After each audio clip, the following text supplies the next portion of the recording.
Staying on the court here, yesterday was actually the third annual World Basketball Day. In honor of that, the Basketball Hall of Fame held a special youth basketball clinic in collaboration with the YMCA of Greater Springfield. The event welcomed local students to participate in training drills and, potentially most importantly here, learn the fundamentals of basketball. The clinic is mostly sponsored by the NBA, so we are focusing on young kids from 6th grade and under, and just learning the fundamentals of basketball, what basketball is about, what it takes to be a basketball player, the commitment, the determination, and also the camaraderie that comes with basketball.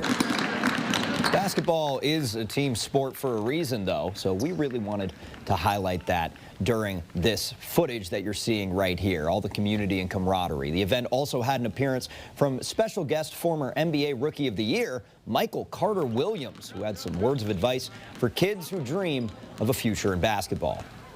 Yeah, I mean, just work hard, be a good person, right? Try to be the healthiest person you could possibly be, and just chase your dreams, right? Never let anyone deter that. And, if you want to do something, practice it every day, and don't let anyone tell you differently.